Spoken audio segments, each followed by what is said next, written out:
राहुल देव जी, आपने अनुराग भदौरिया जी को भी सुना, उनके हाथ में टमाटर आप अभी भी देख पा रहे हैं। संजीव झा कह रहे हैं कि ईडी सीबीआई का मिसयूज हो रहा है। राजीव जी कह रहे हैं देखो करप्शन की बात करते हो, हेमंत बिस्वा शर्मा किस किस का नाम ले रहे हैं। Rahul Dev ji, I want your analysis. Sudhanshu Trivedi ji को आप सुन चुके। राहुल देव जी,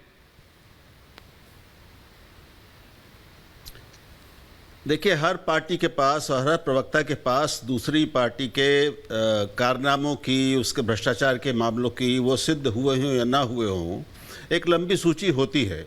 इतनी तैयारी सब करके आते हैं। लेकिन शायद ये उनको भी पता होगा कि जनता जब वोट देती है तो ये सारी सूचियां उसको ध्यान में नहीं रहती उतनी। उसके वो कुछ ब्रॉड इंप्रेशंस जो रहते हैं, उस समय उसकी तात्कालिक मनस्थिति क्या होती है और कौन सी उसकी आस्थाएं, निष्ठाएं, लगाव, जुड़ाव और हित होते हैं, उनके आधार पे वोट पड़ते हैं और किसका प्रभाव में उस समय वो होती है। तो मैं इस चक्कर में अभी इस बहस में नहीं जाऊंगा। और पिछली बार भी आपको याद होगा कि इन्हीं मुद्दों पर कुछ अपने इन्हीं मित्रों के साथ हम लोग चर्चा कर रहे थे कि ये जो दो मुद्दे हैं देश में जिनके चर्चा सबसे ज़्यादा करते हैं, आज भी वही हो रही है, भ्रष्टाचार, और उससे पहले सुधांशु जी ने परिवारवाद का जिक्र किया। ये जनता के लिए कोई मुद्दे नहीं रह गए हैं। परिवारवादी पार्टियां और नेता लगातार चुने जाते रहे हैं पिछले 75 वर्ष में। सभी पार्टियों में, सब जगह पे, केंद्र हो या वो राज्य के स्तर पर ज़्यादा होता है। और भ्रष्टाचार जितना भी आप ये कर लें, हमने बार बार देखा है कि जिन्हें भ्रष्टाचारी एक वर्ग कहता है वो सिद्ध भी होते हैं और फिर वो बार बार चुन के आ जाते हैं।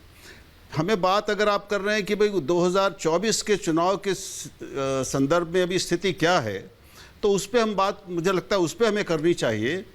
और मैं सिर्फ ये कहूँगा कि अभी 10 महीने जब रह गए हैं तो विपक्ष के पास के विपक्ष के जो अंतर विरोध हैं और जो उनके आपसी बहुत ज़मीनी विरोध टकरा रहे हैं, हित टकरा रहे हैं, उनका कोई हल अभी तक निकलता दिख नहीं रहा है।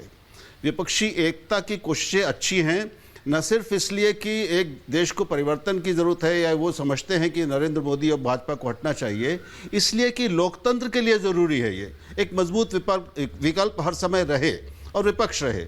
लेकिन मुझे ये कहने में कोई संकोच नहीं है कि अभी विपक्षी एकता नाम की, उसकी चर्चा ज़्यादा है। ज़मीन पर वो कैसे होगी, उसके लिए जो ज़रूरतें हैं, हर पार्टी को अपने अपने इलाके में बहुत कुछ त्याग करना पड़ेगा।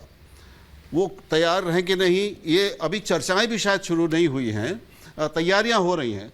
तो इसलिए अभी तो जो स्थिति है वो विपक्ष की कमज़ोर ही लगती है। मैं अभी फिलहाल यही कहूँगा। सुधांशु जी जवाब दे रहे हैं और सबको ले आइए घर में।